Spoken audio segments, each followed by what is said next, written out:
Wait, no, really? Come on.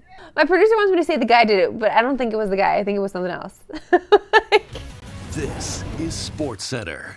Hey, I'm Marissa Roberto, and the Leafs continue their California road trip tonight as they're in Anaheim taking on the Ducks. And they're coming into this one with some momentum. Well, a little momentum, as they have lost 5 of their last 7, but did get a 3-0 win against the Kings last night. And of course, Martin Jones got the shutout in Player of the Game belt. And with the Leafs, any hope when it comes to a goaltender is a glimmer. And it's the hope that kills you, you know?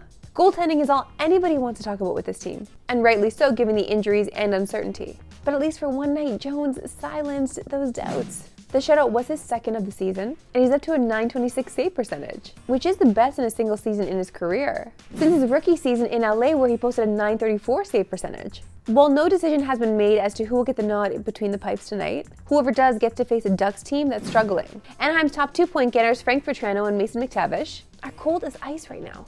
Vatrano scored 13 times in his first 20 games, but has found the back of the net just 4 times in his last 16, while McTavish was a point-per-game player in his first 19.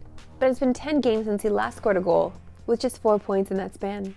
I love the idea of building momentum, but with this Leafs team, they tend to not do as well as we would hope against teams that are struggling. So, you know, it's anyone's game tonight. To the association, and Game 2 of the RJ Barrett Emmanuel Quickly Raptors era is tonight in Memphis, as the Grizz host the Raps. And if we're gonna get completely irresponsible and judge things after one game, we gotta say we like what we saw, as both were solid in Raptors' win against a good Cavs team.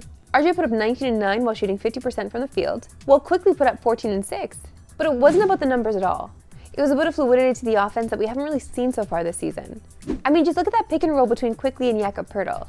Executed to perfection. But the player who really stood out on offense in that first game was Pascal Siakam, who absolutely went off against Cleveland. And now following the trade of OG, Siakam is the name most mentioned in terms of the next Raptors trade. And according to Woj, the Raps want to build around the Scotty Barnes timeline.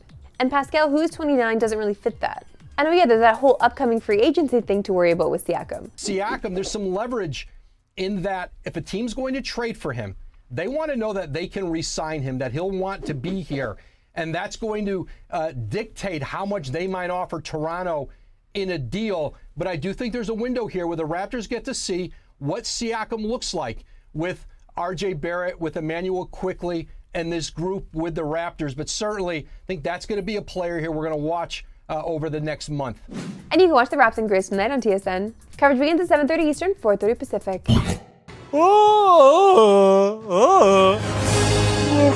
That has to be the worst Chewbacca sound I've ever heard. You need to be better, Dario Saric. Time now for my favorite segment and yours, Why We Love Sports Today. Why we love sports today. Now, we love Star Wars nights at the arena. And when the Warriors did theirs last night, several players tried to do their best impressions.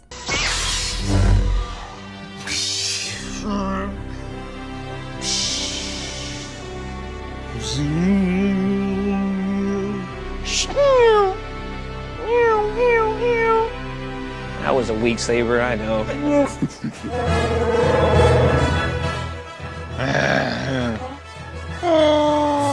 I can't even do Chewbacca. But wait, it gets better, as the Dubs try their hand at R2-D2.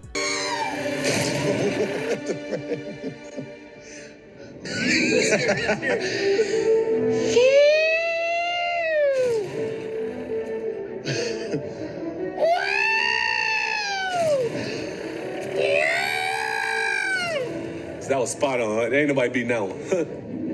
Yeah, you got me there. I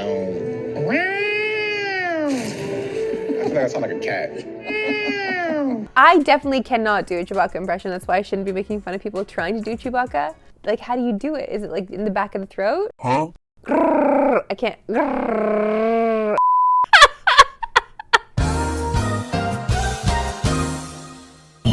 Now joined by our gambling guy, Wes Chang. Great to see you, Wes. Great to see you, Marissa. Okay, Wes, you covered it earlier. The Raps made a huge splash by trading OG for Emmanuel Quickly and RJ Barrett.